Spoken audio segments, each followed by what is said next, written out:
idagayso furdagahaga dadaal wax walba oo aad jeceshahay inaad noqoto waad noqon kartaa markaan ku iraahdo wax walba ama horumar walba oo aad doonaysid inaad gaarto waad gaari kartaa riyadaada aad rumayn kara Allah ka sokow hadaba waxay u baahan tahay dadaal aad u fara badan shaqo badan oo aad u qabato sidaad ku gaari lahayd riyadaada iyo waliba inaad wax barashadaada dhinac walba xoogaad saarto qof walba waliga ku oran jiray adkaysi badi inaad tusto in adkaysigaaga iyo nafsadaadii aad meeshii ugu dambaysay gaarsiisay oo aad waliba nadaafsiisay waa inaad orodaa oo carartaa oo dadaashaa oo dadaal lama taqdaa oo aad walibana horyaal u noqotaa riyadaada sida aad ku gaari lahayd waa indhahaaga inay ilmeeyaan oo ay daal la ilmeeyaan waa inay hurdo ku qabataa sidaad u akhrinaysay buugaagta waa inaad aqoontaadii riyadaadii barashadaydii ku seexataa kuna soo kacdaa naftaada la qabsi dadaalkaaga ilaa aadan ka dareemin daal iyo dibudhac qaarkiin waxaa laga yaabaa inaad isweydiinaysid sababta aan idin leeyahay intaasoo hadala waa wacyigelin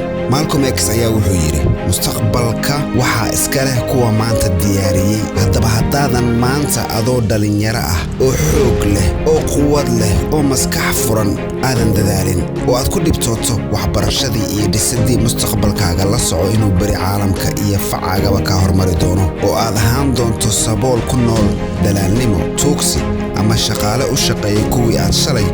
iskuuloodka ahaydeen iskuulka hadaba la soco inta aad ku cayaarayso waqtigaaga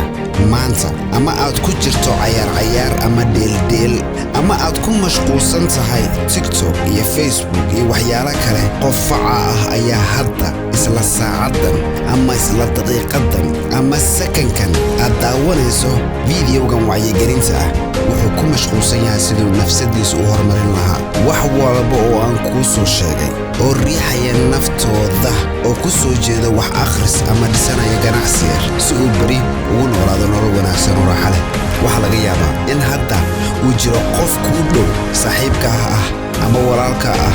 ama qof aad kugu dhow oo habeenbarkii laga yaabo inuu baxo oo uu ka laho shaqo